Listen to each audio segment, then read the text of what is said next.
शिलांग से 26 मई को इंदौर पहुंची थी सोनम।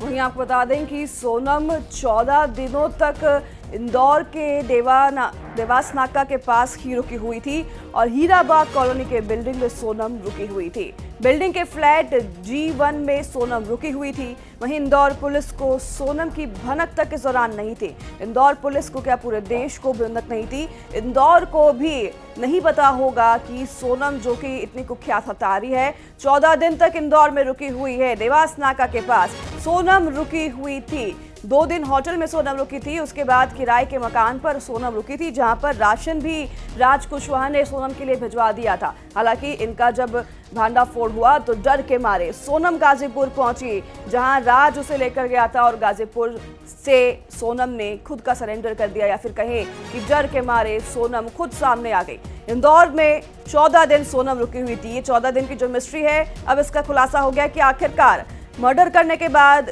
गई कहां सोनम। सोनम इंदौर में थी, ना तो बांग्लादेश में, ना किसी ह्यूमन ट्रैफिकिंग का शिकार हुई, ना किसी किडनैपिंग का, ना किसी लूट का। पूरी साजिश रचने के बाद, हत्या करने के बाद इंदौर में आराम फरमा रही थी।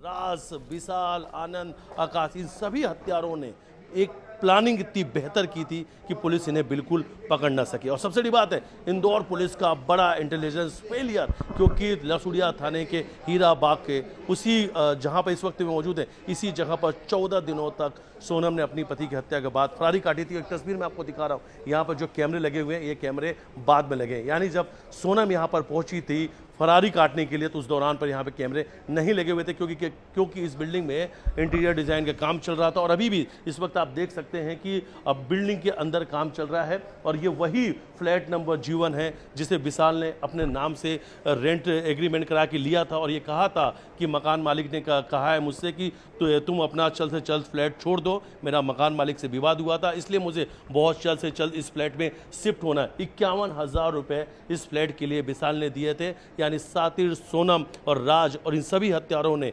प्लानिंग जो है बहुत पहले से कर रही की थी और एक एक चीज़ों पर, बारीकियों पर बहुत ध्यान से इन्होंने काम किया था कि इनका कोई भी जो प्लान है वो फेल नहीं होने पाए। ना कोई CCTV, ना कोई चौकीदार, ना कोई आता जाता। इसलिए हीराबाग के नई बिल्डिंग के फ्लैट नंबर G1 को सारथी सोनम और उसके प्रेमी राज ने अपना नया ठिकाना बना रखा था। वीडियो जर्नलिस्ट डॉलर साथ मिथिलेश गुप्ता, न्यूज़ 18 इंदौर। तो 14 दिन तक इंदौर के देवास नाका के पास हीराबाग कॉलोनी के जिस नई बिल्डिंग के फ्लैट में सोनम रुकी थी, उसे आरोपी विशाल चौहान ने 30 मई को बिल्डिंग के मालिक शिलोम जेम्स से रेंट एग्रीमेंट किया था। बिल्डिंग मालिक को एडवांस में 51,000 रुपए दिए थे। 17,000 रुपए महीने का किराया तय हुआ था। बिल्डिंग मालिक शिलोम जेम्स ने न्यूज़ 18 से बातचीत में कहा कि विशाल 30 जून को एक दूसरे साथी के साथ आया था और रेंट एग्रीमेंट किया था।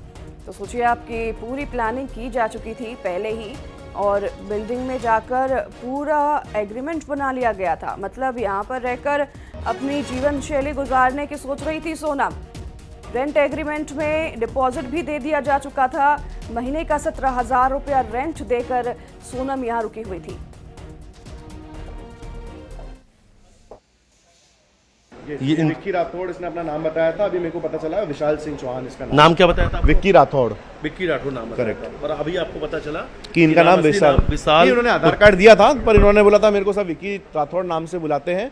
पर अभी विशाल सिंह चौहान नाम भी जब सामने आया तो मैंने एग्रीमेंट में देखा तो विशाल सिंह चौहान नाम है इनका एग्रीमेंट पे। आपसे यही लड़का आया था? करेक्ट, यही लड़का आया था। कितने पैसे दिए, क्या कुछ आपसे बात की? मेरे को इन्होंने पूरा अपना रेंट दिया, 2 डिपॉजिट दिए, अपना आधार कार्ड दिया और फिर मैं एग्रीमेंट बना के इनसे साइन करा। एग्रीमेंट भी है अपने पास। बस यही हमारी इससे ज़्यादा मेरी इनसे बातचीत नहीं, क्योंकि ये सब कराने के बाद मेरा काम ओवर हो जाता है। तो मैंने इनको पोजीशन देके मैं अपने घर पे चला गया।